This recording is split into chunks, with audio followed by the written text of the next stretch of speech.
Crime Story, les rendez-vous d'Alfred Hitchcock racontés par Serge Solion. Aujourd'hui, Le tambour brisé de James E. Thomas.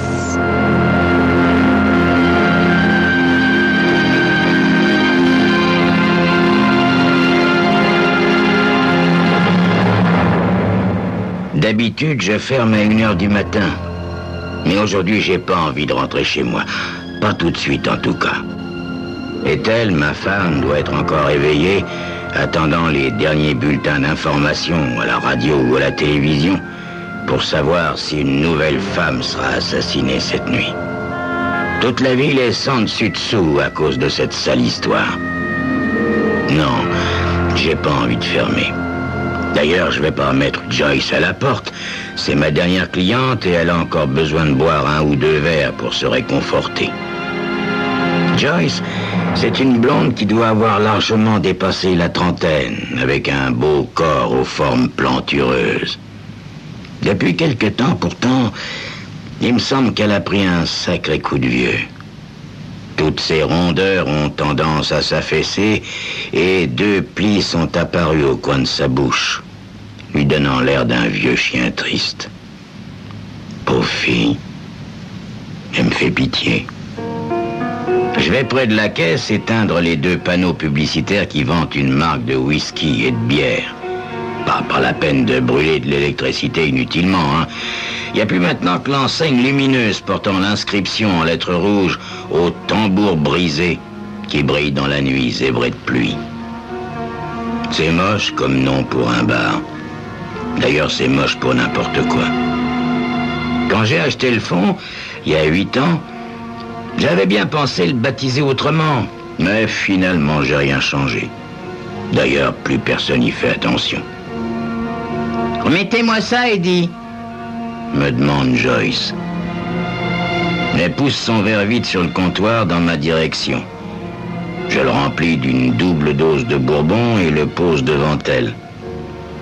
De près, sous son fond de teint pâteux, je vois la coupe rose violacée qui, peu à peu, a envahi ses joues.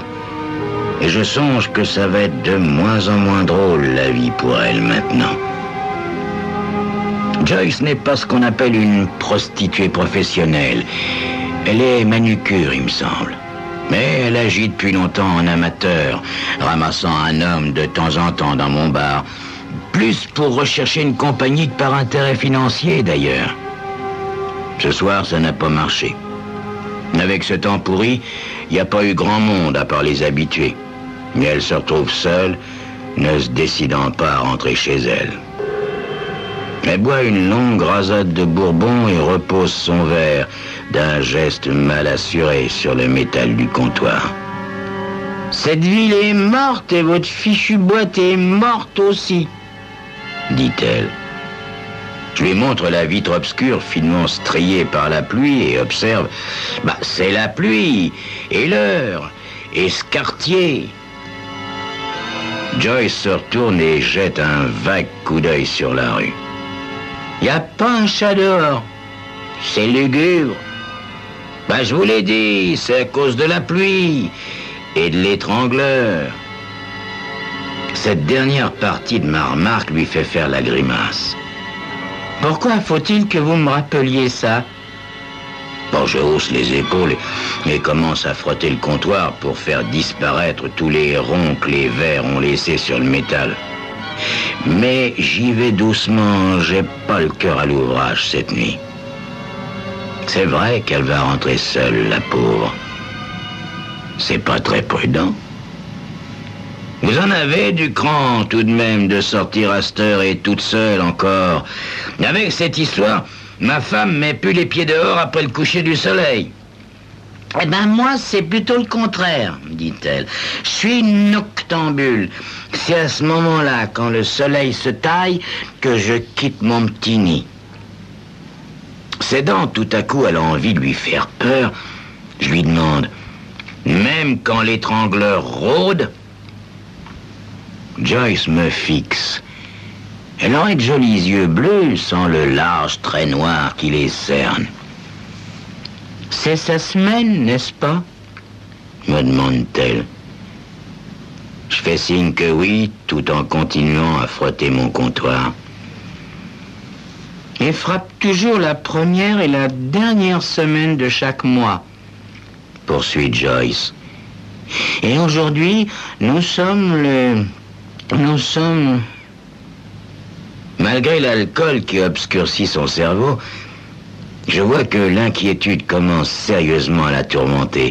Elle fait un geste vers son sac, sans doute pour me payer et partir, quand la porte s'ouvre. Nous sursautons tous les deux tant cette arrivée tardive nous surprend. L'homme qui vient d'entrer est jeune, mince, très grand. Il est vêtu d'un costume de tweed marron que la pluie a transpercé. Machinalement, j'enregistre que pour porter ce genre de vêtements cette saison, le type doit pas avoir une garde-robe bien fournie. Encore un paumé, quoi. Et pourquoi a-t-il marché ainsi par ce temps de chien? Oh, bizarre, le gars.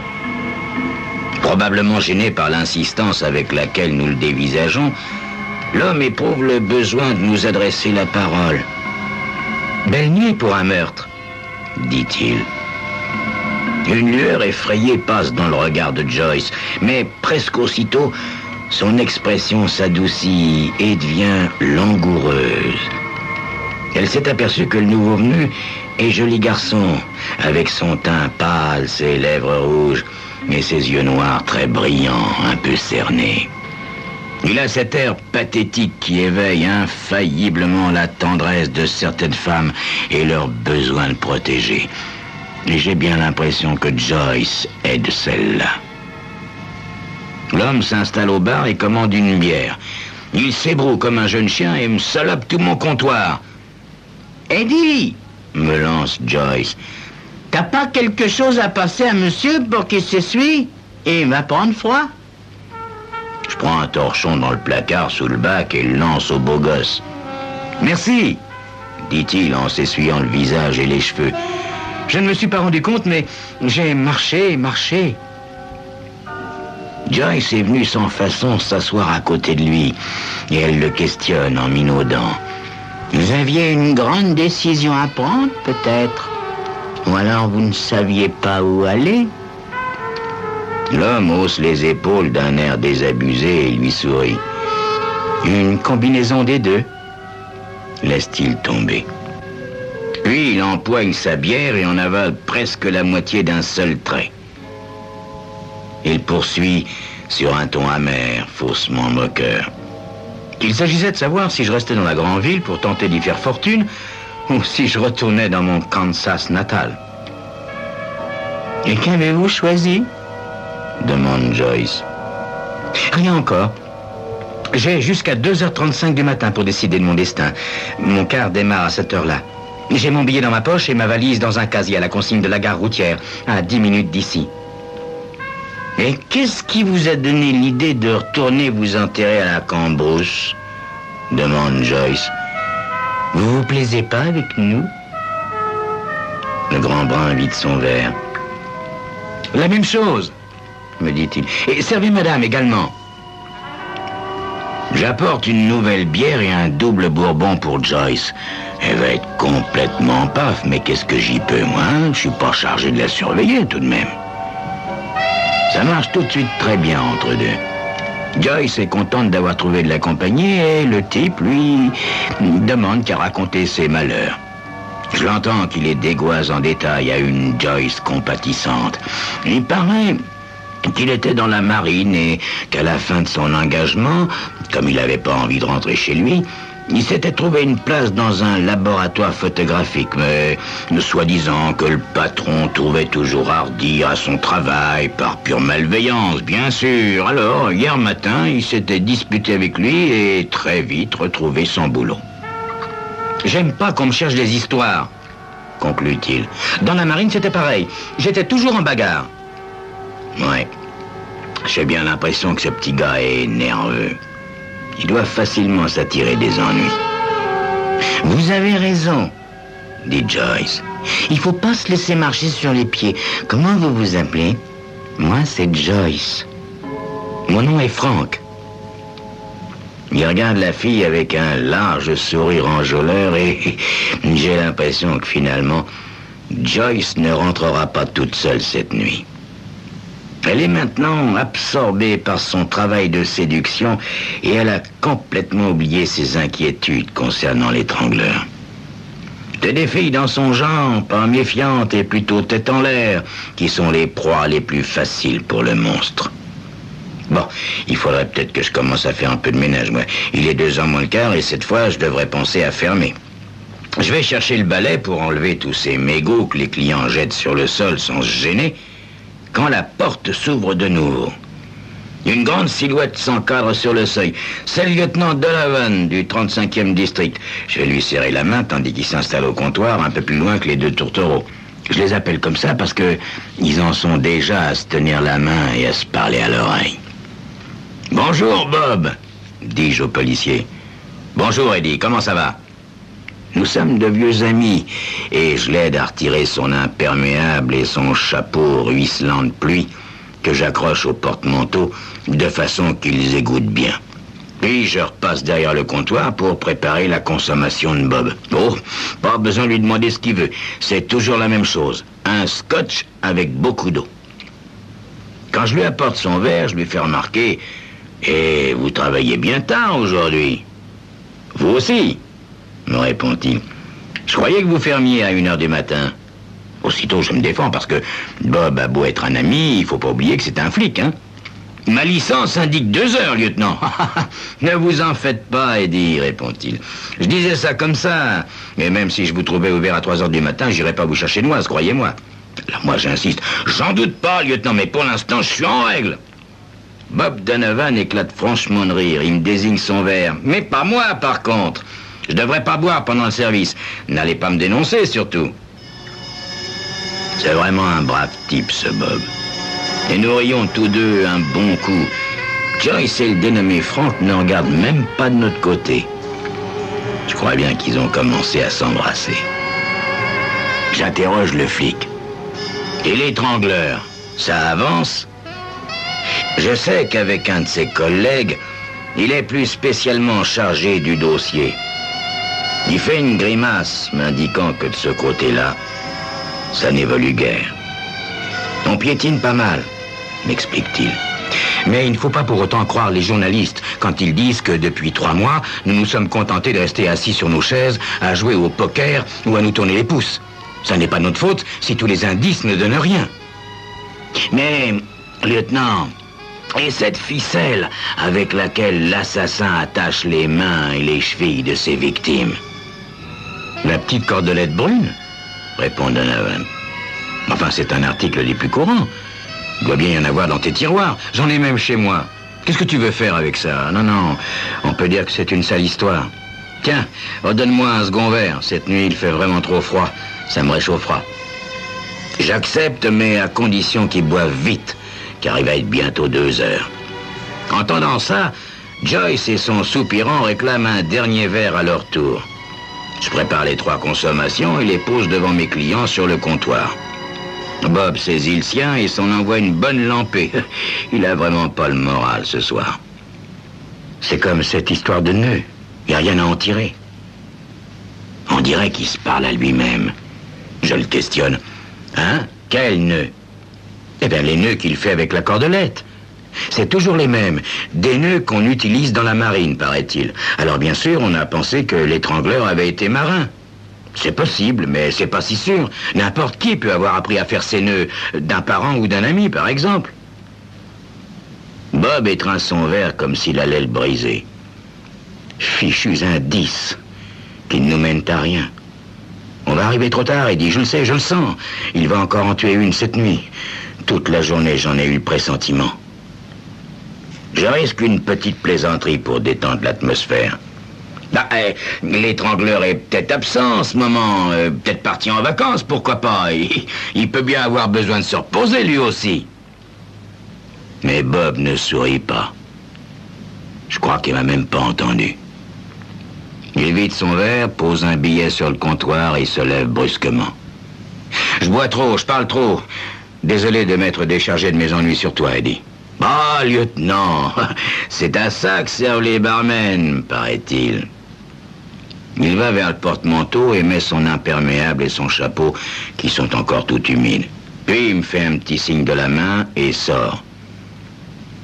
Par la porte ouverte, je remarque que la pluie a cessé. Et ça, c'est bien la première bonne nouvelle depuis un certain temps. Il est 2 heures maintenant. Je regarde Joyce et Frank qui se bécotent sans arrêt. En sortant pour tirer les grilles, je leur crie « Enferme! Enferme !» Je les vois qui se détachent l'un de l'autre et Joyce qui fouille dans son sac à la recherche de billets. Je laisse juste le passage pour que mes 2 derniers clients puissent sortir et je reviens vers eux pour encaisser. En rendant la monnaie, je demande au garçon, juste pour dire quelque chose, car je m'en moque bien au fond, « Vous retournez dans le Kansas ou vous restez en ville ?»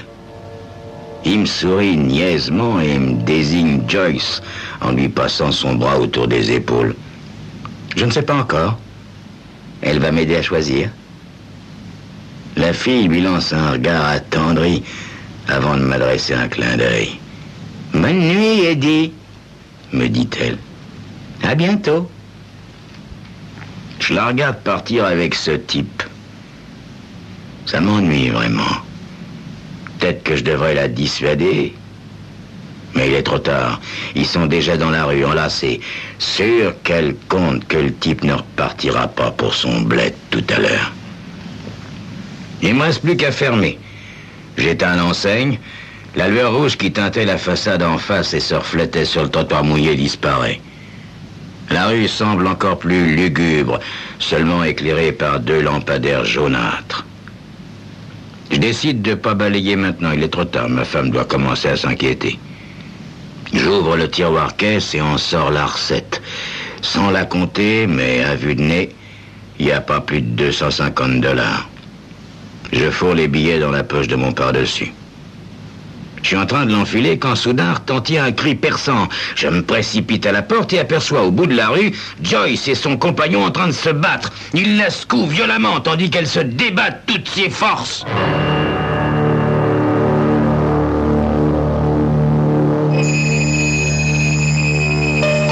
Je m'en doutais au fond. Dès le début, je me méfiais de ce type. Et naturellement, je ne me suis pas trompé. Joyce va payer cher son insouciance et sa naïveté. À moins que j'intervienne, évidemment. Et vite.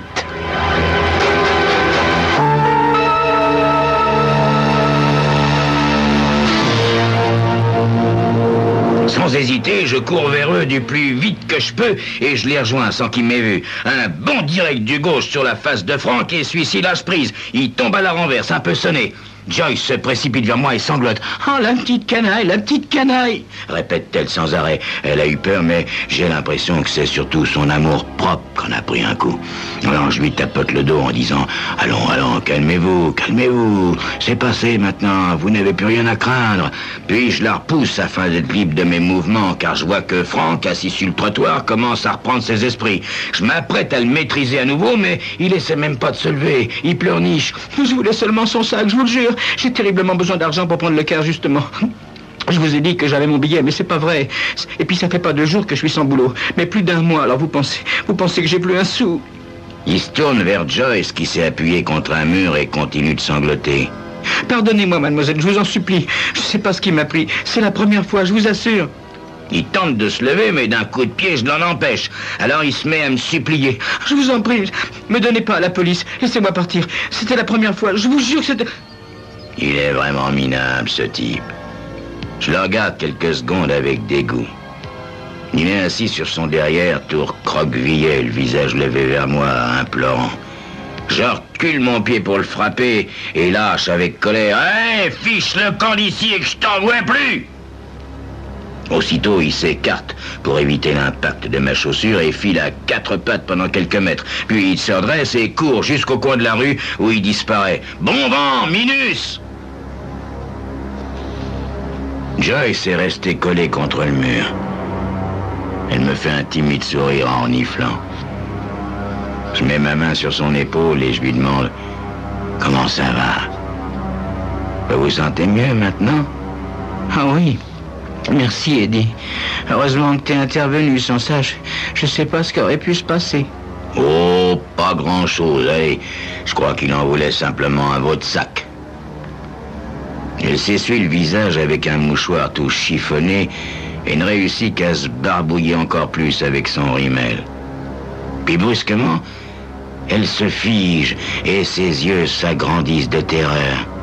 Mon Dieu, c'était peut-être l'étrangleur. Je hausse les épaules et tente de la rassurer. Pensez-vous, Joyce, votre Frank n'était qu'un pauvre gamin fauché, il n'avait pas la trempe d'un criminel. Mais ça paraît pas la convaincre. Elle continue de me regarder avec un air d'oiseau fasciné par un serpent. Je lui prends le bras pour la faire bouger un peu et je lui ordonne gentiment « Allez, allez, maintenant rentrez chez vous et dormez un bon coup. Demain, ça ira mieux. » Joyce fait quelques pas sur le trottoir comme une somnambule, puis elle fait volte-face et revient vers moi en courant. Non, j'ai vraiment trop la fausse. Est-ce que tu pourrais pas me raccompagner, Eddie? C'est pas loin d'ici, hein? Alors, tu veux bien? Elle est toute collée contre moi. Ma parole, on dirait même qu'elle me fait des avances pour m'encourager à accepter sa demande. Vraiment, elle n'a pas besoin de se donner tant de mal. Je vais pas laisser cette pauvre fille paniquer et partir comme ça dans les rues sombres.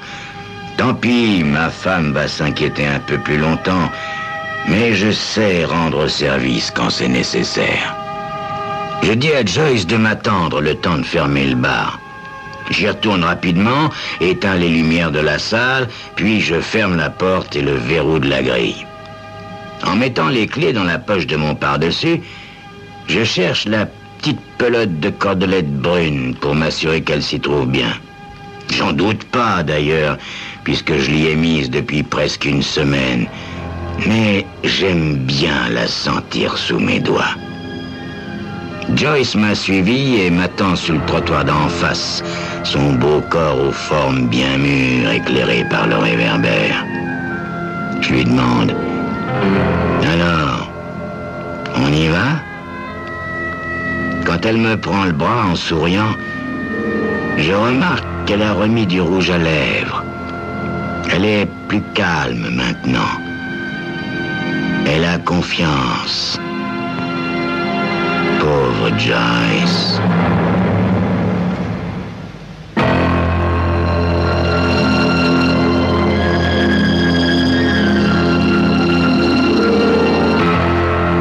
C'était Crime Story, les rendez-vous d'Alfred Hitchcock, racontés par Serge Sauvion. Aujourd'hui, Le tambour brisé de James E. Thomas.